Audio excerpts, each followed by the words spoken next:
This is Spencer Duby here on 107.9 FM The Berg. And I do interviews a lot, weekly usually, and this is a real treat. It's not very often that I get to have someone come in for a sport. This is a real thrill for me. I got Curtis Realba. He is the under-17 national champion in boxing here from Amherstburg. And we got his trainer and the Fighting Island Boxing Club owner, Joe LeBlanc, with him. Fellas, first of all, thank you so much for coming in today. You surprised me, which in the most pleasant way.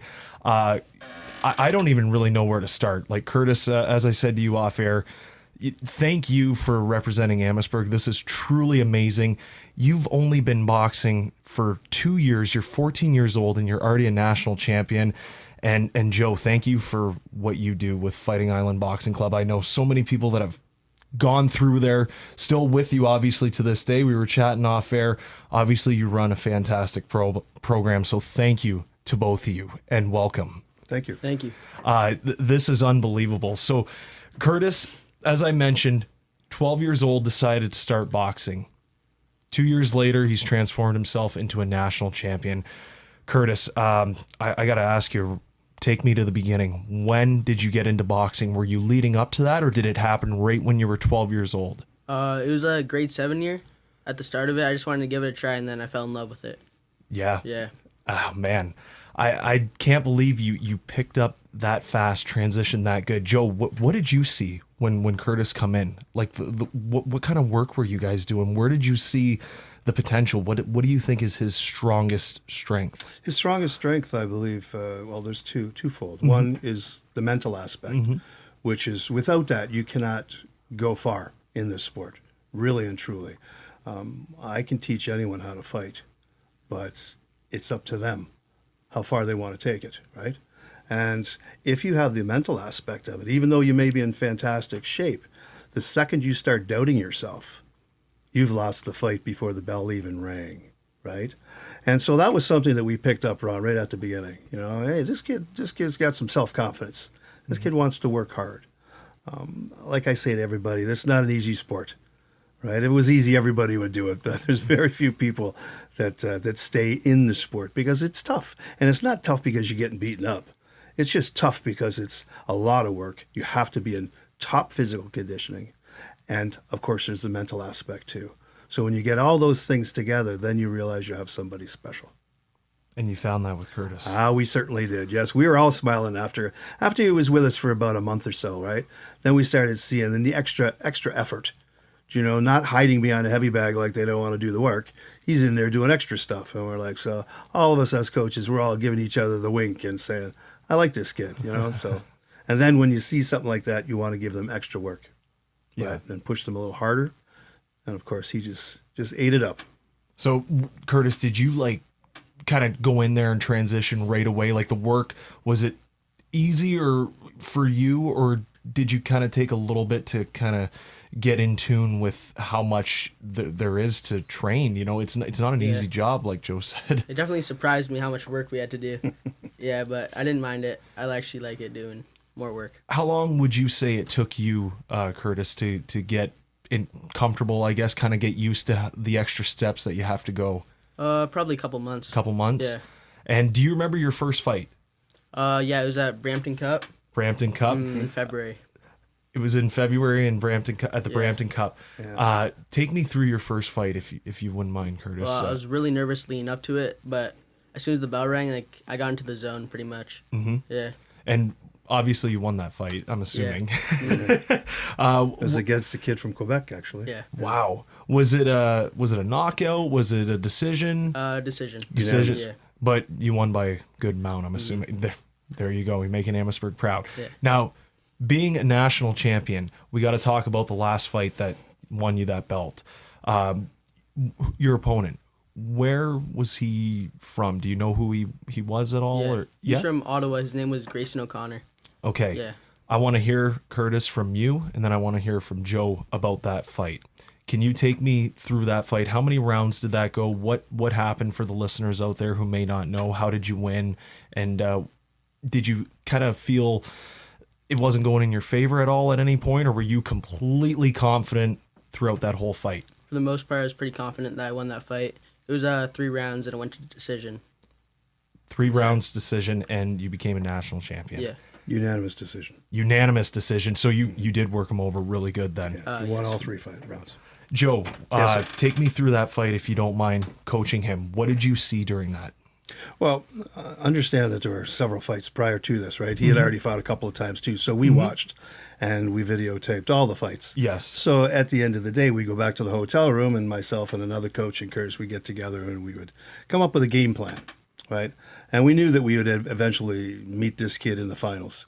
And so we knew exactly what we had to do. Curtis was well aware of what he had to do, and he executed our game plan perfectly. Wow. And the rest is history, right? So that Yeah. at the end of the day, all I said was, you just got to visualize, son. Visualize them raising your arm, in victory at the end of this fight. And again, it was all the mental attitude that he breezed right through it, which was exceptionally surprising for someone his age. It's tough, man. It's Yeah. tough to believe that, yeah. because if you get a little bit of doubt in there, boy, and that'll really, really hurt you. But he didn't have that at all. So it was great to see, actually. Oh, that's fantastic. Mentioning the videotaping, like, did you guys videotape his opponent, like previous fights, to kind of see what he does during the fight? This guy, does he drop a hand at a certain point, anything like that? Yeah. Most definitely, yeah. Well, we watched him fight, Yeah. because it was all a tournament, right? So You it's got to round be robin right there. Oh, absolutely. Okay. Everybody fights. When you lose, you're out.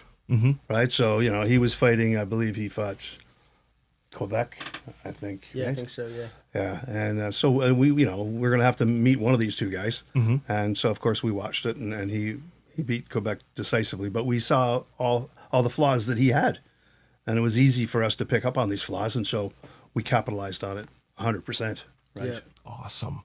Well, we're going to take a quick break here on the Berg. I got the U17 national champion, Curtis Realba, here in the studio, and Joe LeBlanc, the owner and one of the trainers at Fighting Island Boxing Club. Don't go anywhere. 107.9 FM, The Berg. This is Spencer Duby here in the studio. I'm talking to the under-17 national champion, Curtis Realba, and we got Joe LeBlanc, the owner and trainer, one of the trainers at Fighting Island Boxing Club.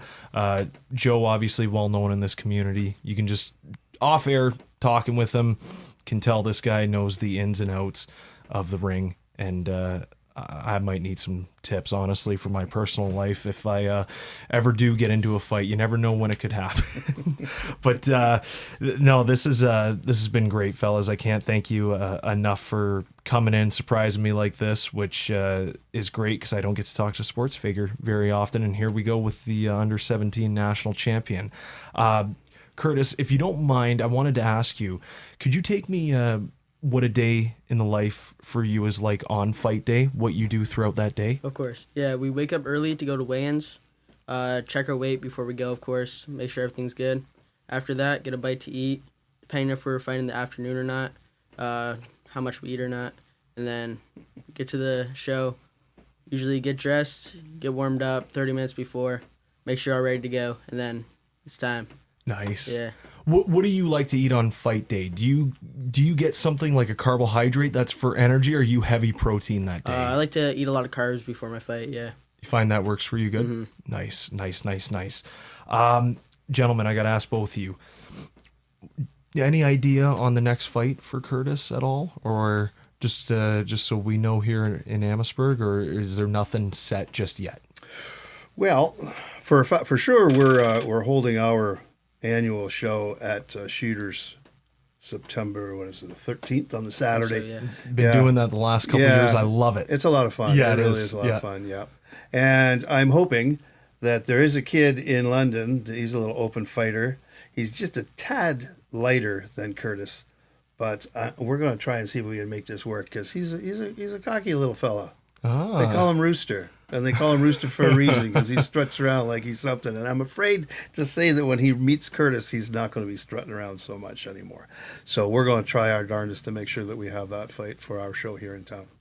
Well, I am looking forward to that. Joe, I got to ask you, too. For some kids out there, or even like anybody can go to Fighting Island Boxing Club, right? Yep. Doesn't matter the age. Yep. If someone's nervous about it, what do you recommend for them to get over those nerves, whatever, come in and see you guys in case they're worried, oh, I'm not going to fit in, I'm going to be a horrible fighter, whatever, I'm not going to like the training, whatever. What do you recommend to the people out there? I just say that the hardest thing about our organization is walking in the front door. Because it's the fear of the unknown. You don't know what you're getting yourself into. Once you get inside, you realize that you're in no danger. You're not going to get hurt. Is it tough? Yeah, it's tough. I tell everybody it's tough. I don't pull any punches on this stuff either, but you can do it, you know. And I also tell them, don't try and keep up with the other athletes that are in here. You know, do your own stuff. You need to take a break, take a break. It's no big deal. And as long as you work hard, all the other athletes will gravitate towards you. Because the cool thing is that once upon a time, those guys were brand new too. Mm-hmm. And so they will be there. If you're working hard, they will gravitate towards you and try and help you to become the best athlete you can be if you want to do it. But again, it's hard work, right? Mm-hmm. I know it's easier to sit at home and play video games. I know that, you know, but this here will teach you that if you could accomplish this, you could accomplish anything you want further on down the road. And the discipline, too. Absolutely. It all comes hand in hand, brother. Yeah, for sure. And I am king in that place, too. So yeah. Well, guys, this has been phenomenal. Thank you so much once again for coming in. Curtis, looking forward to following along your journey. Everybody in Amherstburg, man, congratulations. And as I said to you off air, man, you seem so mature, got a great head on your shoulders, making us proud. Thank you. Thank you. Curtis Realba and Joe LeBlanc, everybody. Thank you guys for coming in. No problem.